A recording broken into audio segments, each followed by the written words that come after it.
দাও দাও করে আগুন জ্বলছে লন্ডনের বুকে, আর হাজারো হাজারো লন্ডনবাসী টেমস নদীর ধারে কান্না ও আর্তনাদে ভেঙে পড়েছিল।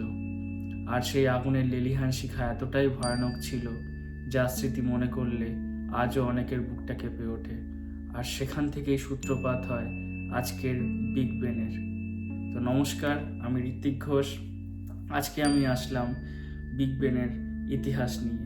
আর সত্যি বলতে, যেটাকে আমরা বিগ বেন হিসেবে জানি, সেটা কি আদৌ বিগ বেন, নাকি এর পেছনে অন্য কোনো রহস্য লুকিয়ে আছে? চলুন শুরু করা যাক। সালটা ছিল 1834, যখন এরকম ভয়ানক অগ্নিকাণ্ড ঘটে ওয়েস্টমিনস্টার পার্লামেন্টে। এরপরে লন্ডনে গভর্নমেন্ট অফিসিয়ালসরা থেমে থাকেননি। তারা ডিসিশন নেয় ওয়েস্টমিনস্টার পার্লামেন্ট তারা আবার তৈরি করবেন, কিন্তু এবার আগের থেকে অনেক সুন্দর, বড় এবং অনেক মডার্ন ফেসিলিটিসের সঙ্গে, যেটা ওয়ার্ল্ডের কাছে একটা এক্সাম্পল সেট করবে। তো তারা স্টার্ট করে একটি কন্টেস্ট, এবং সেই কন্টেস্টের জয়ী হয় চার্লস বারি নামক একজন আর্কিটেক্ট, যার কাঁধে দায়িত্ব পড়ে এটা পুরোটা ডিজাইন করে তৈরি করার। কিন্তু দাঁড়ান, এখানেই শেষ না। এরপরে তাকে অনেক রকমের বাধার সম্মুখীন হতে হয়েছিল, যেটা আমরা আলোচনা করব এরপরের পার্টে। এরপর শুরু হয় আসল চ্যালেঞ্জ। দিনরাত অক্লান্ত পরিশ্রম করার পরে চার্লস বারি ফাইনালি ওয়েস্টমিনস্টার পার্লামেন্টের ডিজাইন রেডি করে ফেলেন, এবং সেখানে নতুন করে সংযোজন ঘটান একটি ক্লক টাওয়ারের। কিন্তু সমস্যাটা হচ্ছে, তিনি তো একজন ক্লক এক্সপার্ট ছিলেন না। তাহলে ক্লক টাওয়ারের মধ্যে ক্লকটাগুলোকে চালাবেন কি করে? তো সেই জন্য তিনি অগাস্টাস পিউজিন বলে একজন ক্লক এক্সপার্টকে হায়ার করেন। অগাস্টাস পিউজিন শুধু একজন ক্লক এক্সপার্টই ছিলেন না, তিনি গথলিক স্টাইল ডিজাইনের একজন খুব দক্ষ লোক ছিলেন। গথলিক স্টাইল ইন দ্য সেন্স, আমরা যে পুরনো গির্জা বা ক্যাথিড্রালে যাই, সেখানে যেমন উইন্টেজ স্টাইলের যে ডিজাইনগুলো থাকে, সেগুলোকে বলা হয় গথলিক স্টাইল। তো এরপর আসছি সেই ঘটনা। অগাস্টাস পিউজিন, যিনি ছিলেন একজন ক্লক এবং ক্যাথলিক ডিজাইনার এক্সপার্ট, আলটিমেটলি তিনি ক্লক টাওয়ার অ্যান্ড ওয়েস্টমিনস্টার পার্লামেন্টে ডিজাইন ফাইনালাইজ করে ফেললেন। এইবার দিন আসলো গভর্নমেন্ট অফিসিয়ালসদের কাছে সেগুলো সাবমিট করার।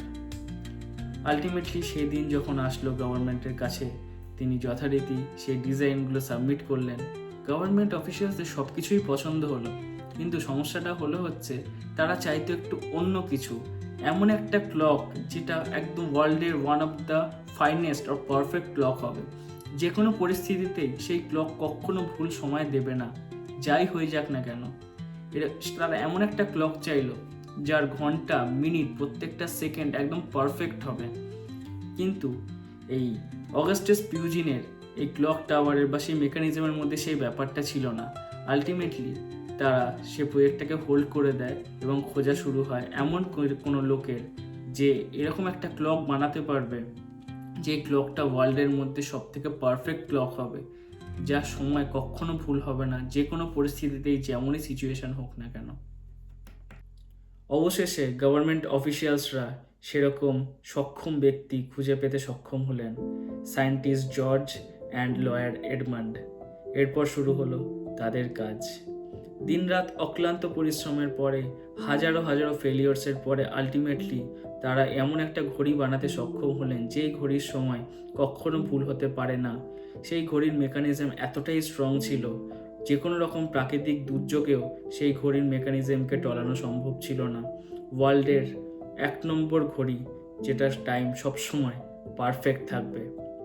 এরপর আসি এই ঘড়ির নাম কি করে বিগ বেন হলো সেই আলোচনায়। অবশেষে ক্লক টাওয়ার আর ওয়েস্টমিনস্টার প্যালেসের কাজ সম্পন্ন হলো, কিন্তু সায়েন্টিস্টের কোথাও একটা মনে হলো এরকম একটা ক্লক টাওয়ারের নিজস্ব ভয়েস থাকাটা খুবই দরকার। তখন তিনি ঠিক করলেন এই 375 মিটার উঁচু একটা ক্লক টাওয়ারের মধ্যে তিনি বেল প্লান্ট করবেন। তো তিনি অর্ডার করলেন একটা বিশাল বড় বেল। সে বেলটা নিয়ে আসা হলো। টেস্ট করার সময় বেলটা গেল ফেটে। কি করা যায়? তো আবার আরেকখানা বেল নিয়ে আসা হলো, কিন্তু আগেরটার তুলনায় একটু ছোট। তাও তার ওজন ছিল 13.5 টন।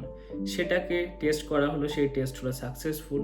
দেন তারপর সে বেলটাকে তোলা হলো একদম টপে, সেখানে হলো প্লান্ট করা। তারপর কি হলো সেটা স্টোরি আপনাদের এরপরে। অবশেষে এসে উপস্থিত হলো সেই মহেন্দ্রক্ষণ, যার জন্য সমগ্র লন্ডনবাসী অনেক দিন ধরে অপেক্ষা করেছিল। 31 মে 1859। যেদিন বিগ বেনের সেই আওয়াজ সমগ্র লন্ডনবাসীর মন ছুঁয়ে গেছিল।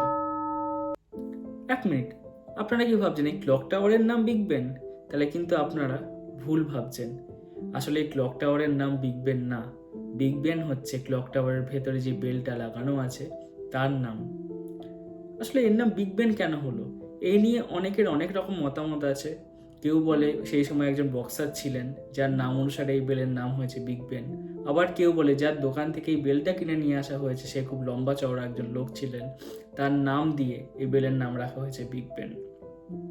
তো যাই হোক না কেন, এই হলো পুরো বিগ বেনের স্টোরি। আর হ্যাঁ, আর এই ক্লক টাওয়ারটার নাম কি? এই ক্লক টাওয়ারটার নাম হচ্ছে কুইন এলিজাবেথ 2 টাওয়ার। তার কারণ 2012 সালে কুইন এলিজাবেথ এই টাওয়ারের এখানে এসেছিলেন আর তার বার্থডে সেলিব্রেট হয়েছিল, আর তার নাম অনুসারে এই টাওয়ারের নাম দেওয়া হয় কুইন এলিজাবেথ 2 টাওয়ার। তো যাই হোক, কেমন লাগলো জানাবেন এই ভিডিওটা। আপনাদের কোনো মতামত থাকলে কমেন্টে অবশ্যই জানাতে ভুলবেন না। আর please do like, share and subscribe for more videos like this. Thank you so much for your support. Bye.